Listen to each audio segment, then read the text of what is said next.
Vamos a una promesa que hiciste vos la columna pasada. Promesa. Promesa, y las promesas hay que cumplirlas. Sí, No así en la edición, yo dije que íbamos a poner un número a WhatsApp, no lo hicimos. sí, Capaz que lo hacemos sí, esta vez. sí. Estamos en Spotify gracias a Franquito. Ujú, que exactamente. hizo un canal ahí sobre estos capítulos que lo pueden encontrar ahí. No me acuerdo cómo es que se llama, no sé, ya es raro, pero bueno.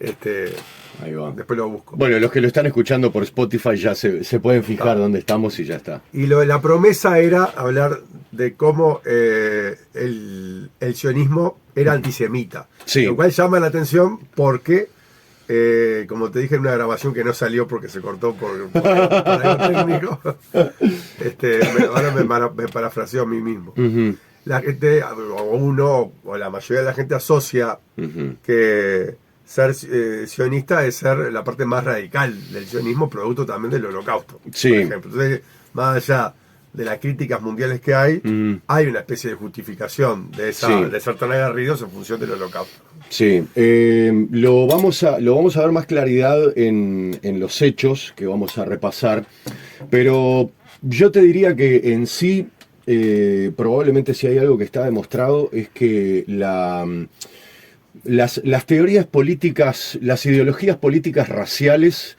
no le garantizan a la raza que las detenta o que las sostiene, no les garantiza ni supremacía, ni bienestar, ni nada que se parezca, todo lo contrario. Pero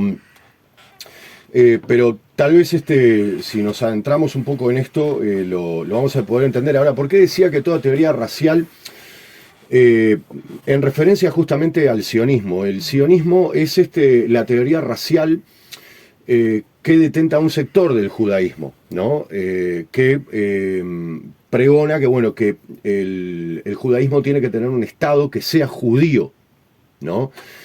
Y además, incluso si nos remitimos a algo que citaba hace unos años, el historiador judeo-iraquí Avi Shlaim, desde 2018 el Estado israelí tiene por ley el que dentro del Estado israelí los judíos tengan autodeterminación en forma exclusiva. Lo que quiere decir entonces que ponen ya directamente en el papel el estado de apartheid. Eso es un estado de apartheid, que en el Estado de Israel los únicos que tengan la garantía de tener autodeterminación sean los israelíes, quiere decir que los judíos, quiere decir que los otros no. Y es por eso que se dice, entre otras cosas, que Israel es un estado de apartheid. Como lo fue Sudáfrica, etcétera, como lo fue Estados Unidos y tantos más, la Alemania nazi. Bien, ahora, y acá sí vamos justamente hablando de la Alemania nazi, vamos un poco a este aspecto donde se puede ver mejor esto de que el sionismo es antisemita. El sionismo surge justamente como respuesta de alguna manera a la creciente ola de violencia que venían sufriendo los judíos en Europa, en la Europa central y en Europa occidental, de hacía siglos en verdad, ¿no? Y bueno, el asunto es que con la modernidad las situaciones de discriminación y sobre todo de violencia venían aumentando. El sionismo surge de alguna manera como una elaboración de decir, bueno, ¿hacia dónde vamos? ¿No? Es decir, ¿qué vamos a hacer con todo esto? Y una de lo que, digamos, como de las premisas máximas básicas es bueno, la construcción de un Estado judío. Ahora, andando el tiempo, empiezan a surgir los regímenes totalitarios en Europa, de fuerte carácter fascista, en Italia, en Alemania, y bueno, uno de los principales componentes era el antisemitismo. Y esto agarra un poco al movimiento sionista como, si bien no con la guardia baja, era como algo que en su militancia, en pos de conseguir el Estado judío, que lo venían planificando con mucho tiempo, es algo que se les sale de los carriles y tienen que de alguna manera ver cómo manejarlo. La forma en que lo manejaron no fue precisamente, no solamente la más positiva, sino probablemente la más negativa para los judíos europeos, en particular para aquellos que murieron en los campos de concentración. cerca de 6 millones de judíos que murieron en los campos de concentración. Y lo que les vamos a proponer hoy es entender por qué la política sionista, dentro del contexto de la Europa afectada por el nazismo, en particular, por supuesto, la Alemania nazi, es la que termina haciendo que toda esta ola antisemita sea peor para los judíos. Ya que estamos, hoy decías Sí. que había una ola en Europa de estados, de construcción de estados que buscaban una raza superior. O sea, el nazismo es como la gran a veces excusa de que nadie tiene nada que ver cuando había una corriente mundial. Exacto. Y que también hay que agregarle los deseos de eugenesia generalizados, Sí, ¿no? La sí. eugenesia era algo Sí. buscado por todos, ¿no? Por Sí. Estados Unidos, por los europeos, por los japoneses. Sí. La ciencia estaba en un viaje de ir por el lado también de buscar el ser humano que iba mediante selección siendo cada vez mejor. O Exacto. más apto. Yo creo que es el resultado. Está buenísimo esto que decís, que traes al análisis, porque de alguna manera explica, o sea, de dónde surgen todas estas teorías raciales y por qué la eugenesia, por qué esta obsesión que, como bien vos decís hoy parece que fue solamente una obsesión alemana. Sí, y no tendemos a eso, ¿no? A los platos voladores, como digo yo, ¿no? Exactamente. Un día estábamos acá y vino Hitler, y un día estábamos acá y vino Sudáfrica. Exacto, no. Bueno, el darwinismo es la teoría de la selección natural y el más apto en relación al ambiente, y todas estas teorías que tenían que ver, digamos, con los aspectos más físicos, por decirlo así, de las cuestiones psicológicas, de las cuestiones sociales. La locura de esto es las mediciones antropometristas que hacía el científico francés Paul Broca, explicando cómo el crecimiento o encogimiento de determinadas partes del cerebro determinaba hasta el grado de digamos, como de que una persona sea proclive o no a conductas delictivas. Entonces hacía analizar los cerebros de personas fallecidas en prisión, para medirlos y estudiar la conformación de su cerebro y así poder prever las conductas delictivas a partir de la forma del cerebro. Bien, todos estos adefesios sociales son los que derivan entonces en esta cuestión de las teorías raciales, entre las cuales surge el sionismo. Y eso es lo que explica, entre otras cosas, estos adefesios que vamos a ver que terminan ocurriendo en la Alemania nazi, y que tienen que ver con cómo el sionismo no solamente el sionismo no solamente ve con un cierto grado de comprensión el antisemitismo, sino que hasta en cierta medida tiene momentos de colaboración con los nazis para perseguir el Estado judío, en función de que entendían las premisas básicas del Estado ario, del Estado de pureza aria. Porque de alguna manera era lo que ellos venían reclamando, ¿no? Que era, nosotros queremos un Estado... Puede decir que en el fondo decían, queremos lo mismo. Sí, exactamente, hay testimonios al respecto y después vamos a leer algunos documentos. Pero entonces la base era esa, nosotros queremos un Estado judío que sea racial y puramente judío. Cuando decimos puro hablamos de pureza, en el mismo sentido que lo hablaban los arios. Y entonces entendemos, decían ellos, lo que los nazis están pregonando. Y de alguna manera surge ahí el concepto de los asimilados. ¿Qué eran los asimilados? Aquellos judíos que estaban conformes con vivir en la diáspora, es decir, un judío que había nacido en Alemania, que se sintiera un judío germánico, un judío que había nacido en Francia, que se sintiera un judío francés, sin necesidad de tener que volver a aquello que se llamaba la tierra prometida, ¿no? Entonces, como viven los cristianos. Como vive, exactamente, como cualquier que. Cristianolandia. Exactamente, ¿no? Sin tener que ir a Cristianolandia. Gran problema ahí, porque además supuestamente el Cristianolandia sería Jerusalén, entonces de repente sería la ciudad más poblada del mundo. Bien, entonces de alguna manera hay como una especie de comprensión.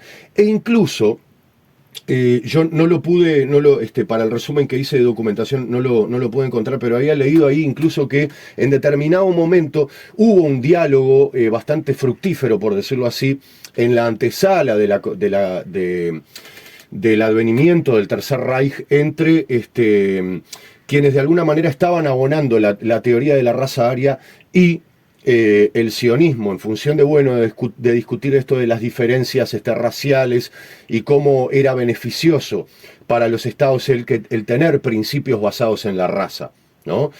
Dialogaban en un mismo idioma, incluso el propio Eichmann reconocía en más de una de sus cartas y bueno, en su propia actividad, que había un ida y vuelta con el sionismo. Entonces esa era la antesala que explica todo lo que vamos a ver a continuación, que verdaderamente es deprimente, es repulsivo, por donde más, porque en palabras de Hannah Arendt, que fue no solamente una de las grandes filósofas del siglo XX, sino además una gran militante en contra del sionismo, y en contra justamente de todo esto, de todo este panorama y de todo este relato que estamos haciendo del sionismo, entendía que era como esta especie de verdadero desatino y hasta de riesgo para la cuestión judía, llamémosle, porque podemos hablar de la etnia judía, podemos hablar de la religión judía. Creo que es mejor hablar a esta altura de la cuestión judía, porque después podemos, en otro momento podemos hablar de cómo se conforma esta idea de la identidad judía, que no es tan, uno no tiene que ir tan atrás en el tiempo, o sea, no estamos hablando ni de 5.000, ni de 2.000, ni probablemente de 1.000 años. Estamos hablando de mucho más acá en el tiempo y cómo se estructura eso. Pero bueno, la cuestión es, en determinado momento, el movimiento sionista empieza a hacer una militancia abierta acerca de, ya había elegido el punto hacia donde iba a construir su Estado judío. Se había descartado Uganda, se había descartado Argentina, se había elegido la Palestina bajo el mandato británico. Vamos a ponerle fecha, 1930. Un poco antes. En verdad, es a comienzos del siglo XX. Las primeras emigraciones empiezan a surgir sobre la última década del siglo XIX. Ahí empiezan a darse las primeras y lentas emigraciones, lo que se conoce como la alía o la aliá, que son las emigraciones de judíos dirigidas, es decir, deliberadas, planificadas, hacia la Palestina del mandato británico. Empieza a su vez a ser cada vez más numerosas, empiezan con 5.000, 10.000, 25.000, imagínense eso, ¿no? Entonces toda esa cantidad de gente desembocando con la idea de un Estado judío, es decir, no compartir la tierra. Sin duda que esto genera disrupciones y genera problemas dentro de la política de convivencia que tenía el mundo del Levante, como se le conoce en ese momento, lo que hoy conocemos como Estado de Israel y que era la Palestina donde vivían cristianos, musulmanes, judíos que había ya viviendo ahí. Vamos a entendernos, los judíos estaban diseminados por todo el norte de África, por todo Medio Oriente, judíos iraníes, judíos iraquíes. Al día de hoy existe una colectividad de judíos en Irán. ¿Ah? Pero bueno, la cuestión es que en determinado momento surge el Tercer Reich, surge esta idea virulenta, además, de Estado racial alemán, ario, que tenía como eje la cuestión antisemita. Entonces, a partir de ahí, el sionismo tiene que elaborar una estrategia. Y la estrategia que elabora es la de, por un lado, acelerar la emigración judía hacia Palestina, exclusivamente hacia Palestina, y comenzar a trabajar rápidamente en la construcción de las bases para un Estado. Entonces ahí empiezan a surgir un montón de construcciones, digamos, de instituciones que luego terminan generando, digamos, como la dirigencia que desembocaría en la primer, digamos, como la primer presidencia del Estado judío, ¿no? Ahora, el problema con todo esto era que tenían un Estado antisemita violento en curso en Alemania. Y de alguna manera tenían que lidiar con eso. Bueno, entonces uno lo que se imagina es, bien, lo que hago es empiezo a sacar a los judíos de Alemania, los empiezo a realojar para llevarlos después a la Palestina ocupada. Bueno, sí y no. Lo que intentó hacer rápidamente, o sea, por el congeniamiento que había con las ideas nazis en cuanto a la pureza del Estado, en verdad había una relación diplomática bastante avanzada a la hora de que surge el Tercer Reich. Entonces, la población judía estaba medio dividida. Por un lado estaban los que veían esto con preocupación y por el otro lado los que decían, estamos hablando del mismo idioma, si nosotros hacemos nuestro trabajo diplomático no va a haber problema. La cuestión es que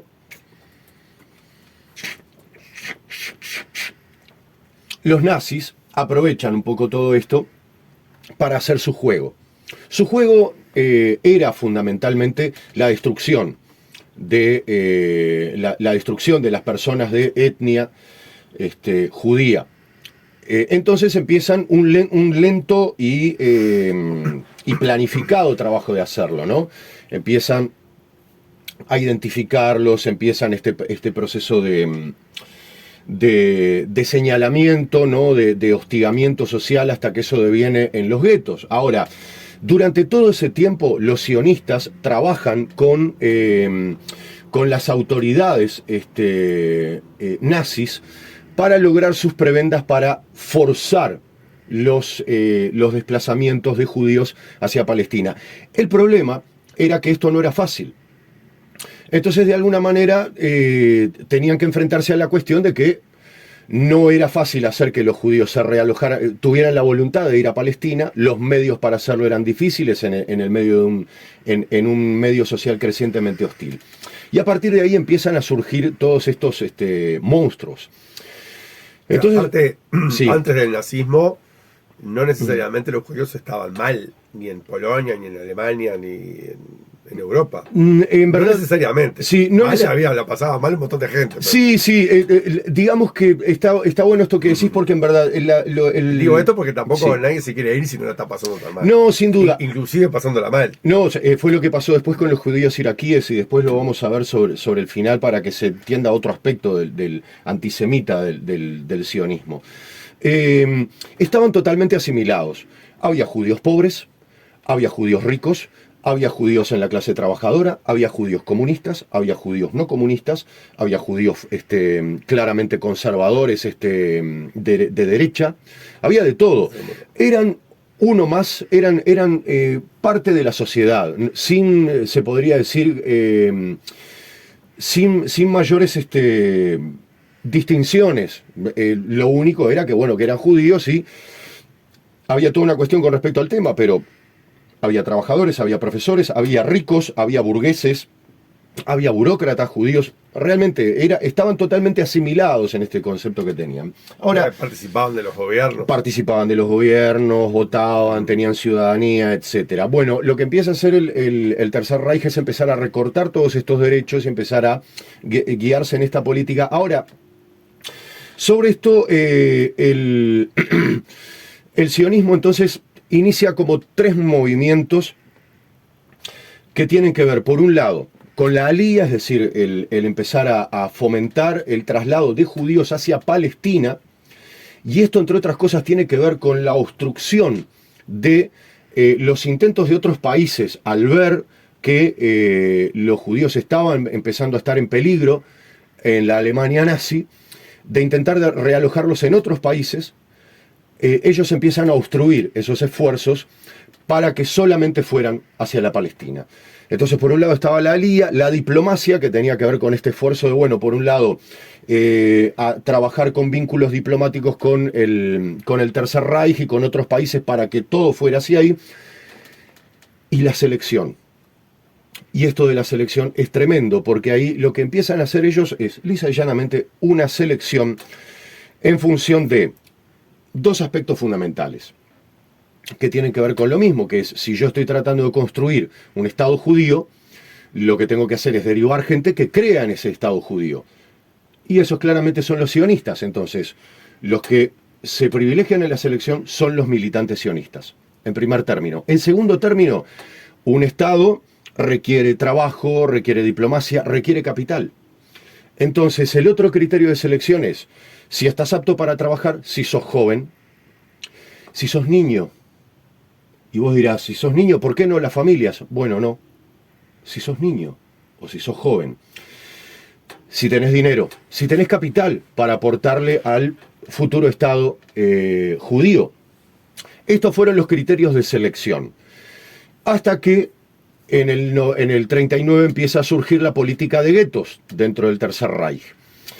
Entonces ahí claramente ya se veía que se acercaba un panorama difícil. En un momento empieza a surgir, los nazis empiezan a hacer circular una idea de que los guetos eran como la antesala para un realojamiento. Es decir, no, los juntamos acá en estos lugares, no apartados de la ciudad, los discriminamos acá porque lo que queremos es que tengan sus lugares en otras partes de Europa. Y los vamos a realojar. Los sionistas trabajaban a todo esto para decir, bueno, pero el lugar al que vamos a ir es a Palestina. Sí. Nada de eso ocurría, pero la cuestión es que con esto los alemanes lograron que los sionistas ocuparan 2/3 en total de lo que se llamaban los consejos judíos, que eran los que gestionaban estos guetos. Estos guetos estaban gestionados y mandados por judíos, por consejos judíos, y de esos consejos judíos 2/3 los integraban los sionistas, que eran los que hacían y deshacían. Y después, cuando ya se llega a la política de los campos de exterminio, son los que empiezan a hacer la selección de quién enviar y quién no. Y hay varios testimonios que indican que muchos de ellos sabían perfectamente para qué estaban seleccionando a la gente y hacia dónde iban. El caso más sonado y sobre lo que hay más testimonios es sobre... Así como, ya que los nazis están matando judíos, que maten a estos y no a estos. Exacto, porque ahí estaba la política sionista que era, bueno, que maten a los viejos. Perdón. Sí, es un problema menos, digamos. En vez de hacerlo yo, lo hacen otros. Es muy sencillo. En 1937... ante el 20º Congreso Sionista en agosto de 1937, Chaim Weizmann recordó que le preguntaron si estaba diciendo que Palestina podría albergar a los 6 millones de judíos de Europa, y respondió. ¿Quién es Chaim? Es uno de las principales autoridades del Congreso Sionista. Ajá. Dice, los viejos pasarán, soportarán su destino o no. Pasarán quiere decir morirán. ¿Soportarán su destino o no? Son polvo económico y moral en un mundo cruel. 2 millones y quizás menos. Tenemos que aceptarlo. Y utiliza un término acá, Sherit Hapleta,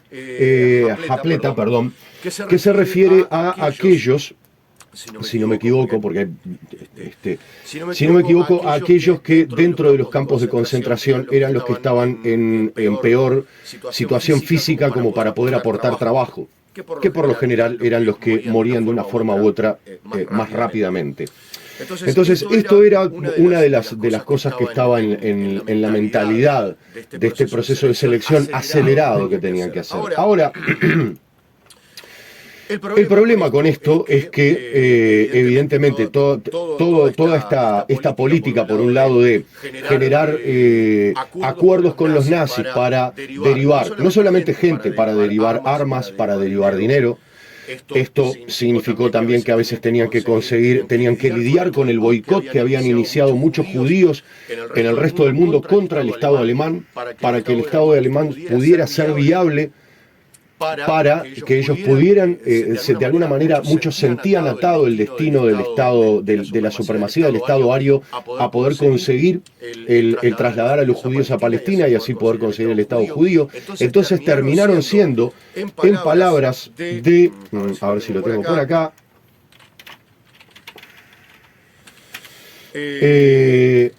dice en un momento acá sobre el boicot, dice alrededor del 60% de todo el capital invertido en la economía de colonos en Palestina entre 1933 y 1939, el momento del surgimiento del boicot, provino de la Alemania nazi, ¿no? El capital invertido en la economía de los colonos en Palestina. En julio de 1937 el mayor exportador a Palestina era Alemania, o sea que la Palestina crecientemente poblada por judíos, era la principal violadora del boicot.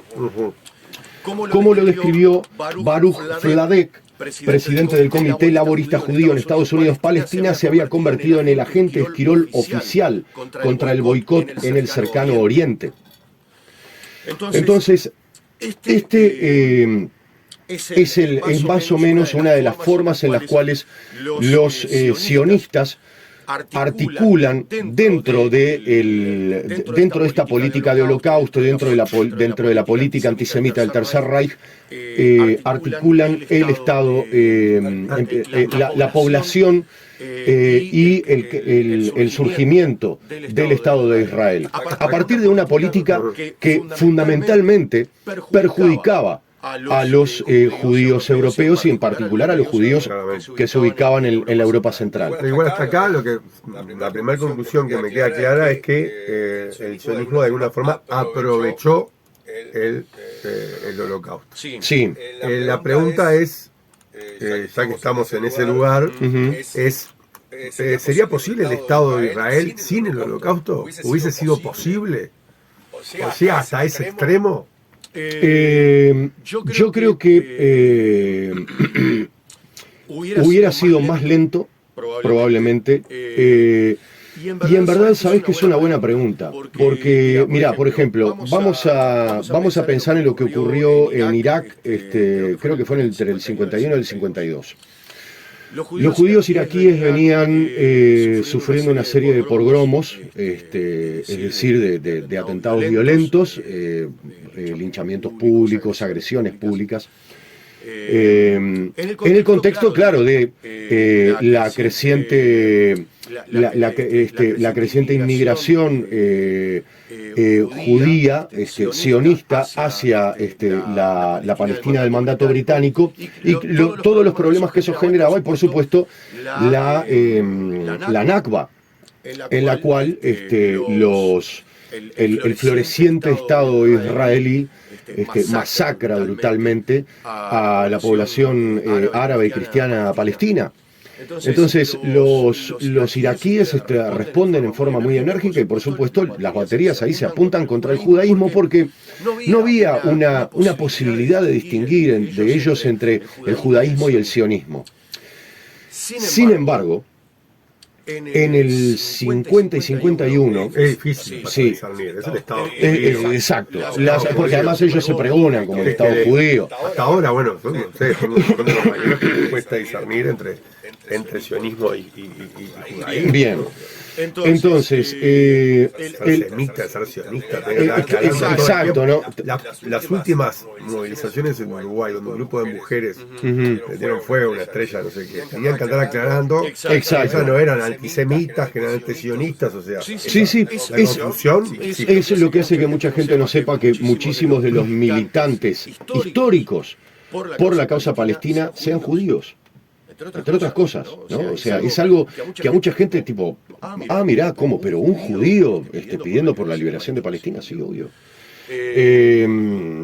Bien, pero en el 50, en Irak, pese a todo esto, la mayoría de los judíos estaba ahí todavía. Se sentían asimilados, es decir, se sentían parte de una cultura y como en otros momentos había pasado, bueno, eran momentos difíciles, por supuesto, de discriminación, por supuesto, de violencia que sufrían, pero nada les indicaba que en algún momento no fuera a pasar, porque tenían generaciones viviendo ahí, ¿no? Y además los conflictos vinculados a la cuestión religiosa estaban a la orden del día, o sea, eso también es otra cosa que hay que entender. La cuestión es que para el 50, pese a haber sufrido todo esto, los judíos iraquíes no se movían de ahí. Y fue a partir de una serie de atentados organizados por el Mossad, por lo que luego vendría a ser el Mossad, aclarar que es el Servicio de Inteligencia de Israel. Exactamente, es que se produce la deportación, no la deportación, pero sí, digamos, como la huida masiva de judíos iraquíes a Irak. Y en esto que estoy diciendo me apoyo en unas declaraciones que hizo justamente este historiador del cual hablaba, que es Avi Shlaim, que es justamente un historiador judío nacido en Irak, que emigró con 4 o 5 años en el contexto de todo esto, que bueno, que después devino en historiador y que entre otras cosas investigó esto, y que tuvo una entrevista, dentro de las pruebas que ofrece, tuvo una entrevista con Jacob Karkuli, que fue un ex miembro de las brigadas sionistas encubiertas en Bagdad, planificando en el 50 todas estas operaciones. Él es el que le confiesa que habían utilizado a un asociado de él, a Youssef Basri, de la inteligencia sionista, para tramar 4 atentados cuyo objetivo era que no se cobrara la vida de judíos, pero que finalmente termina, por deficiencias en la planificación, termina cobrándose la vida de algunos judíos, y eso genera una ida en masa de los judíos iraquíes hacia el Estado de Israel. El efecto que querían lograr no hubiese sido muy efectivo, un atentado que no... bueno, eso... Suena extraña esa diserción. Sí, claro. Finalmente pasó, bueno, sí. Bueno, esto parece más a una lucha interna que sí, terminó ganando la parte que tenía más razón. Exacto. Toda esta... razón para el objetivo que sí, es que sí, pero además todas estas suspicacias de las que vos hablás no son ocurrencias peregrinas, son suspicacias que se han visto hasta por lo menos los 80. En la historia del Estado de Israel estuvo llena de esas suspicacias, estuvo llena de intrigas políticas en las cuales un gobierno tenía que ver, como por ejemplo una serie de boicots que tenía planificado, por ejemplo, en Egipto, termina siendo descubierto, entonces tenían que lidiar con la situación de que, bueno, ellos estaban afectando la política de otro país, de un país vecino, entonces tenían que lidiar con el tema, las acusaciones cruzadas, toda una especie de vodevil en torno a eso, en el cual había acusaciones, gente que esperaban que se muriera para poder echarle fardos, encargarle culpas. Y por ahí tal vez está uno de los episodios más significativos que tiene que ver con esto, y con una especie de lo que podríamos llamar, incluso en palabras de Hannah Arendt, una respuesta política a un oscuro episodio en la política israelí, que fue el juicio de Adolf Eichmann. El juicio de Adolf Eichmann, que recordemos es encontrado en Buenos Aires por el Mossad y trasladado a Israel para ser juzgado y colgado, era a todas luces un juicio político, porque ¿de qué se iba a enjuiciar? O sea, ¿por qué era necesario enjuiciar a un tipo que estaba a todas luces vista su confesa culpabilidad? La idea era una especie de exposición. Pero ¿cuál era el objetivo de ese juicio? De alguna manera, el darle una lavada de cara a un episodio vergonzoso que habían ocurrido 10 años antes, que fue el juicio de Rudolf Kastner. Rudolf Kastner fue un judío húngaro que se encargó de el encubrimiento de la deportación de judíos húngaros hacia los campos de exterminio, bajo la premisa de que no había que alarmar a la gente, que ya estaba claro que iba a ir hacia una muerte segura. A lo cual, por supuesto, un montón de historiadores judíos responden, eso es un disparate, porque en verdad la organización fue lo que hizo que los campos de concentración fuera efectivo, la organización de los consejos judíos y el hecho de que no se hubiera producido la desbandada. O sea, por el contrario, si Kastner hubiera alertado a los judíos que no estaban siendo transferidos o realojados, sino que iban a los campos de exterminio, el caos y el pánico hubiera dificultado la tarea nazi del exterminio. Pero bien, la cuestión es que todo esto, el rol de Kastner, termina develándose cuando Kastner era el vocero de algo así como el Ministerio de Economía de Israel en los años 50, a partir de la denuncia de un judío, de Malkiel Greenwald. Un campo de concentración. No, sin embargo, Malkiel Greenwald no estuvo en un campo de concentración. Malkiel Greenwald fue víctima de un pogromo en creo que fue Polonia, un pogromo brutal que le arranca la dentadura, le fractura todos los huesos de los miembros, sobrevive y se muda a la Palestina del mandato británico. Y se convierte en un colono. El movimiento colono que nosotros vemos hoy, que es uno de los más digamos, un modelo acabado de lo que esperaban hacer con esos atentados. Exactamente. Bueno, el modelo de los colonos antecede a la formación del Estado de Israel, esta política hiperagresiva, ¿no? Son como los pioneros, son como los conquistadores del oeste norteamericano. Como todo colono, como lo fueron con el cuchillo entre los dientes. Como lo fueron acá en Uruguay, como lo fueron en Argentina, en Chile, en Bolivia, donde se te ocurra. Los pioneros donde sea. Malkiel Greenwald tenía la inquietud, en función de, por supuesto, de todas las experiencias que había vivido, más las cosas que habían en la vuelta, la necesidad de denunciar, entre otras cosas, las complicidades. Pero pará, ¿cómo le hizo un clic en la cabeza el tipo este?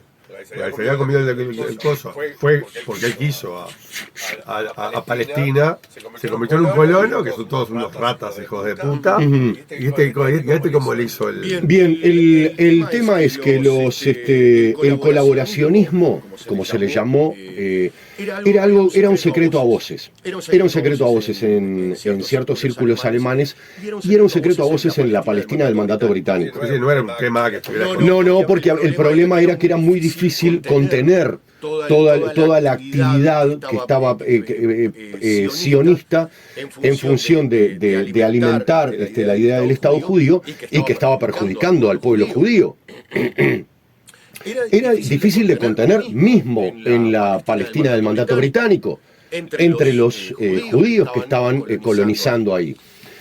Entonces, claro, cada tanto habían rumores, se sabía de esto, se sabía de lo otro, se sabía que Fabiel Polks había estado reunido con Adolf Eichmann en el 33 en la Palestina del mandato británico. Adolf Eichmann estuvo ahí, ¿no? Con Fabiel Polks, que era de las primeras, lo que viene a ser como la antecesora de las fuerzas de defensa israelí, coordina cosas con él. Entonces dice, che, acá hay algo, ¿viste? Yo quiero seguir viendo. Y la cuestión es que le empiezan a llegar datos de que entonces Rudolf Kastner había estado implicado justamente en el silenciamiento de las deportaciones de judíos húngaros a Auschwitz. Se empieza a investigar y encuentra que es así. Hace una acusación en uno de los panfletos que él publicaba, totalmente artesanal. Yo diría que así como nosotros en un tiempo estuvimos en una radio comunitaria, él estaba con una especie de periódico comunitario, con el poco dinero que tenía, mimeografiaba 3 cuartillas de papel que las distribuía mano en mano por los cafés de distintas ciudades israelíes, y así es que en uno de ellos aparece esta acusación a Kastner, la cual cae muy mal. Si proviene del lado que más le duele. Exacto. Y el problema es que el Estado israelí hace algo insólito. Acusa de difamación a Greenwald y obliga a Kastner a defender su honor, con pruebas. La cuestión es que Kastner falla en eso y por el camino un radical lo mata. ¿No? Lo asalta en la calle, no me acuerdo la cantidad de disparos que le da. Kastner muere varios días después. Sí, porque todo esto Kastner era un tipo medio regalado, ¿no? Sí, sí. Y bueno, la cuestión es que eso termina siendo un episodio totalmente vergonzoso, porque el asunto era lo que se estaba viendo al resto del mundo, era que bueno... Eso ya tenía alguna relevancia internacional. Sí. En ese momento, digamos, como que el lobby sionista, así como el trabajador, seguía trabajando efectivamente en todas partes del mundo para eliminar todas estas cosas, para disuadir, para restarle importancia, porque evidentemente tenía que ver con cosas con discusiones que no podía abordar. Sin lugar a dudas, mirá que hay muchas cosas más que estoy obviando en función del tiempo. Igual vamos a hacer después tal vez un video aparte con esto, porque realmente no tiene desperdicio para comprender esto. Ahora, el asunto es, queda una mancha tremenda en la conciencia del Estado israelí y en el pueblo israelí, que queda como muy afectado. Por eso entonces, bueno, el juicio de Adolf Eichmann de alguna manera vuelve como a restituirle un poco eso. Lo que sí está claro es que ese episodio, el episodio de la acusación de Kastner, es lo que termina en el lapso de 10 años desbancando la supremacía de Mapai, que era el partido político socialdemócrata que comienza gobernando Israel. Ben Gurión era uno de los principales, uno de sus principales figuras políticas es tal vez junto con Netanyahu el primer ministro de más larga duración, por decirlo así, dentro de los mandatos en Israel. Y bueno, la cuestión es que es la antesala del final para el Mapai. Pero bueno, todas estas eran las cosas que, todas las tensiones alrededor del Estado israelí que terminan generando que la militancia sionista en pos de la consecución del Estado judío, de raza judía, terminara generando, al menos que en palabras de Hannah Arendt, el holocausto fuera mucho más terrible para el pueblo judío de lo que podría haber sido, en sus palabras, si no hubiera contado con la organización sionista de todos estos consejos. Por un lado, de toda esta militancia en contra del boicot que varios militantes judíos fuera de la Alemania nazi lograron implementar, ¿no? Tengo una pregunta. Sí. Para hacerte, de todo esto que estás diciendo, que es muy claro. Sí. Los nazis. Sí. ¿Desconocían esta situación en su antisionismo tan... Sí. Tan fundante, ¿no? Porque era necesario para desarrollar su proyecto. La pregunta, sí, para llevarla al plano de que son boludos los nazis, ¿no se daban cuenta que estaba pasando eso? No, primero que nada quiero hacerte una pequeña corrección. Decir, bueno, momento, yo te quiero exterminar, pero tampoco voy a colaborar para tu estado de judíos. Sí, es una muy buena pregunta. Primero quiero hacer una corrección, o a lo mejor fue algo que se te confundió. Los nazis no eran antisionistas. Los nazis eran antisemitas. Yo hice un juego de lógica que yo soy antisemita, entonces vos querés hacer un estado judío, ¿no? Sí. Yo te puedo decir, bueno, no. O sea, ¿por qué voy a estar a favor de un Estado judío? Mira, voy a ver si encuentro la cita. Sí. O sea, ¿por qué voy a estar a favor de un Estado judío si estoy en contra de los judíos? Mira, voy a ver si lo puedo ubicar acá. A ver si lo puedo encontrar acá, porque en un momento ellos mismos... no lo encuentro acá. Después vamos a hacer un apartado para poder leer todo esto, porque son como 40 minutos de lectura. En verdad ellos veían con buenos ojos el sionismo. Bueno, ahí la pregunta... Exacto, ahí va. Bueno, no solamente veían con buenos ojos, sino porque, primero que nada, se sentían identificados, ¿no? El sionismo pregonaba el establecimiento de un Estado judío, de raza judía. Ellos pregonaban un Estado ario, de raza aria, y a su vez era la erradicación de los judíos, o sea, el que los judíos se fueran. Me lo sacás de encima de estos judíos. Exactamente, entonces de alguna manera tenía que... Eso desde el punto de vista, digamos, ideológico. Ahora, desde el punto de vista, digamos, político-estratégico, era conveniente, ¿por qué? Porque los sionistas fueron hábiles en su, digamos, en sus movimientos diplomáticos en contra del boicot que estaba sufriendo la Alemania nazi. Entonces, eso también, la militancia sionista en pos del Estado, y entonces a partir de ahí hacer estas cuentas raras por las cuales ellos tenían que terminar evitando que hubiera un boicot, les daba que, bueno, que era beneficioso a los sionistas. Entonces a ellos les servía porque obviamente rompía un poco el aislamiento de Alemania, el creciente aislamiento que venía sufriendo Alemania, así como ahora lo está sufriendo el Estado de Israel, ¿no? Imaginemos ahora el equivalente, no sé, que haya una organización palestina, fuera de Palestina, que esté abogando por el derecho de Israel como Estado judío y bueno, por la necesidad de un Estado palestino fuera de la Palestina. Porque eso es una de las cosas que hay que entender. La premisa básica de pensar en un Estado judío en Palestina significaba básicamente un delito de guerra, que es el traslado forzado de personas, el desplazamiento forzado de personas desde el lugar donde viven hacia otro lugar. Básicamente es un crimen de guerra. Toda la concepción sionista en la Alemania nazi de el Estado israelí se apoya esencialmente en un crimen de guerra. Pero hay un aspecto más, y tal vez es el fundamental, por el cual los nazis veían con buenos ojos y hasta favorecían el sionismo, que era, claro, los consejos judíos que regenteaban los guetos eran fundamentales para el poder hacer el traslado a los campos de exterminio, a los campos de trabajo, a los campos de exterminio, a toda esa enorme masa de judíos.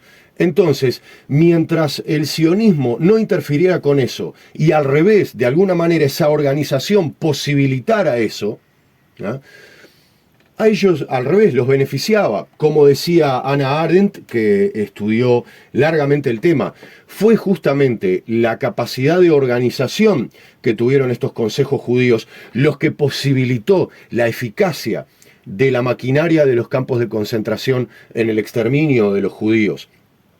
Está claro, lo vemos por lo que ocurrió en Irak, lo vemos por lo que incluso pasó. Hay un episodio muy interesante, en un momento cuando hay dos judíos se escapan de Auschwitz y redactan lo que se llaman los protocolos de Auschwitz, donde cuentan, estoy tratando de encontrar acá el nombre de uno de los que se escapa. Bueno, no lo encuentro ahora, pero la cuestión es, escriben lo que se llaman los protocolos de Auschwitz. Ellos se escapan y dicen, bueno, lo que está pasando es esto. Entonces hacen diagramas, hacen croquis y lo empiezan a difundir.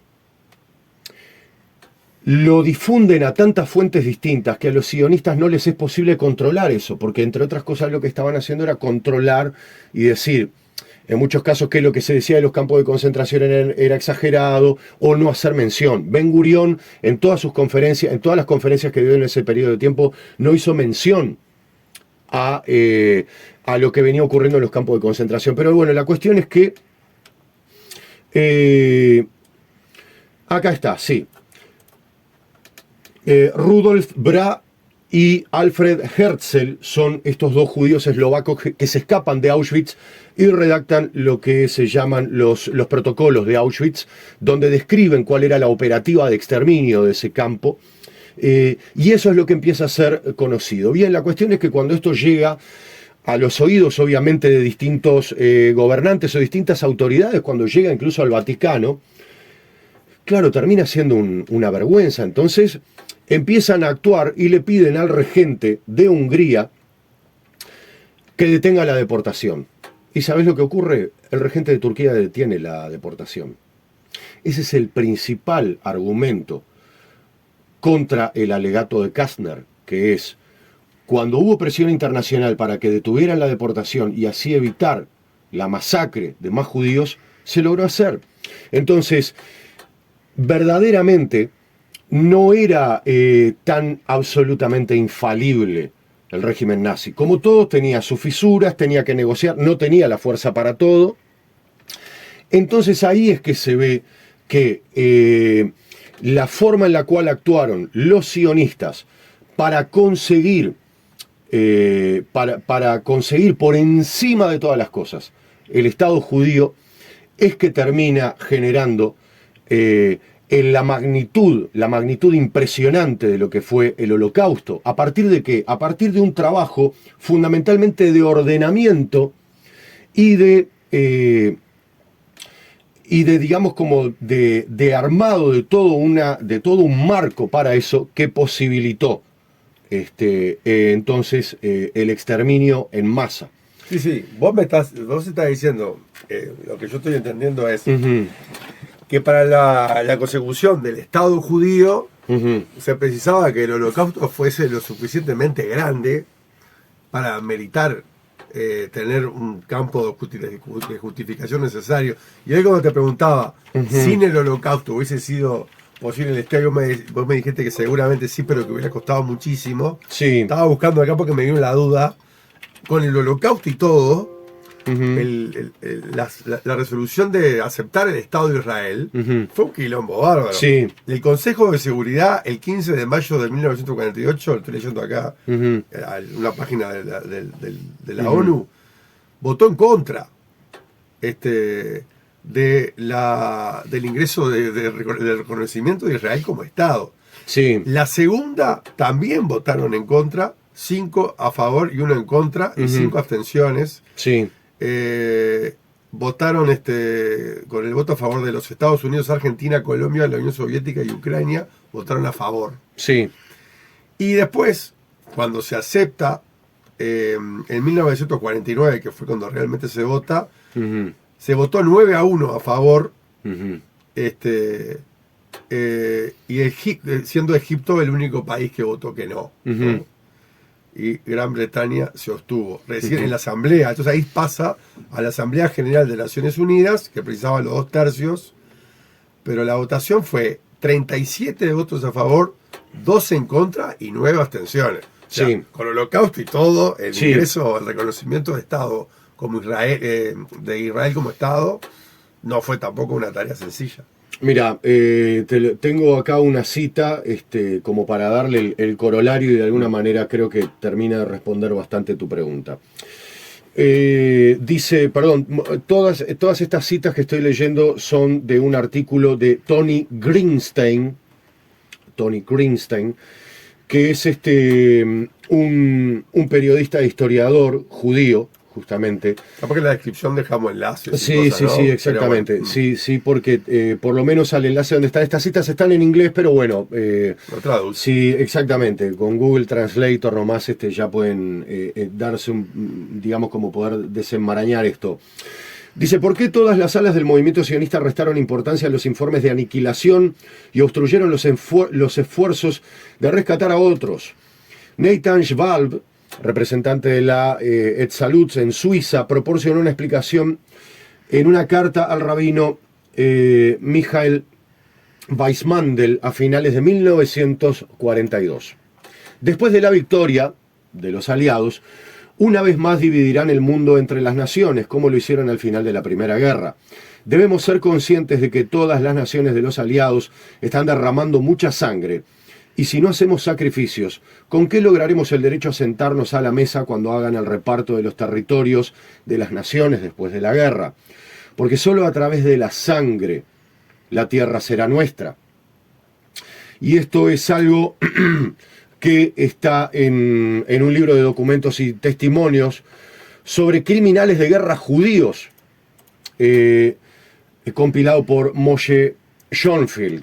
Quiero aclarar que muchos de estos testimonios a los cuales recurre Tony Greenstein son hechos por historiadores judíos, o sea, historiadores judíos que se metieron a investigar archivos de distintas partes del mundo para encontrar.